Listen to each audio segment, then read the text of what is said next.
Kapal induk Amerika Serikat, AS Theodore Roosevelt Strike Group, TRCSG, kembali warawiri di Laut Cina Selatan, LCS. Ini adalah kali kedua kapal tersebut merapat ke kawasan ini, di tengah-tengah panasnya situasi China dan Filipina karena klaim kawasan maritim. Senang sekali bisa kembali ke LCS untuk meyakinkan sekutu dan mitra, kata Laksamana Muda Doug Verissimo, Komandan Grup 9 Kapal Induk. Kami tetap berkomitmen untuk mendukung kebebasan navigasi.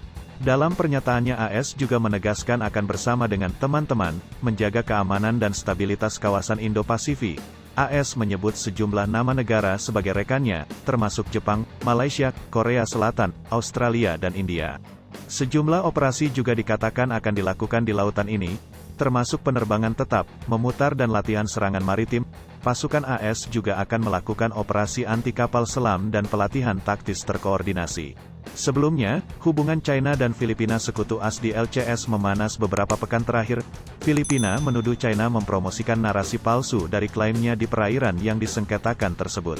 Diketahui hampir 200 kapal China terdeteksi di Whitsun Reef, sebelum menyebar ke daerah lain di LCS. Sejak pekan lalu, Beijing mengabaikan tuntutan Manila agar kapal-kapal itu pergi, dengan mengatakan area itu adalah bagian dari teritorinya. Whitsun Reef berada sekitar 320 km, 175 mil laut, sebelah barat Pulau Palawan, Filipina. Menurut Pengadilan Arbitrase Internasional, ini masuk zona ekonomi eksklusif ZEE, negeri Presiden Rodrigo Duterte, meski hal itu ditolak China. Dikutip Reuters, penasihat hukum kepresidenan Salvador Panelo mengatakan kehadiran kapal China di ZEE Filipina adalah noda dalam hubungan kedua negara. Ini bisa memicu permusuhan yang tidak diinginkan. Kami dapat bernegosiasi tentang masalah yang menjadi perhatian dan keuntungan bersama, tetapi jangan salah tentang itu, kedaulatan kami tidak dapat dinegosiasikan, kata Panelo dalam sebuah pernyataan, dikutip dari Reuters. China beralasan kapal penangkap ikan berlindung dari laut yang ganas di lokasi itu. Area yang berjarak 638 mil dari Hainan China itu disebut Beijing sebagai New Jiao dan diklaim sebagai bagian dari wilayahnya.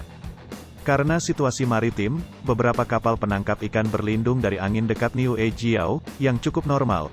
Kami berharap pihak terkait dapat melihat ini secara rasional, kata juru bicara Kementerian Luar Negeri Hua Chunying pekan lalu. Kedutaan Besar China di Manila juga mengkritik komentar Menhan Filipina, bahkan menyebutnya tidak profesional. China selama ini sudah mengklaim 90% LCS, yang meliputi area seluas sekitar 3,5 juta kilometer persegi, 1,4 juta mil persegi, dengan konsep 9 garis putus-putus, 9 dash line. Di 2016, Pengadilan Internasional membatalkan klaim China itu tetapi Beijing tidak mengakui keputusan dan menyebutnya palsu. Klaim teritorial sepihak tersebut tumpang tindih dengan klaim beberapa negara ASEAN dan Taiwan. Selain dengan China, LCS sendiri berbatasan dengan Brunei Darussalam, Kamboja, Indonesia, Malaysia, Filipina, Singapura, Taiwan, Thailand, dan Vietnam. AS kini dipimpin pemerintah Presiden Joe Biden, di mana mantan wakil Barack Obama itu berjanji menghindari gaya pendahulunya Donald Trump dalam menghadapi China. Terbaru AS dan sekutu berencana memboikot Olimpiade musim dingin yang diselenggarakan di Beijing 2022 nanti.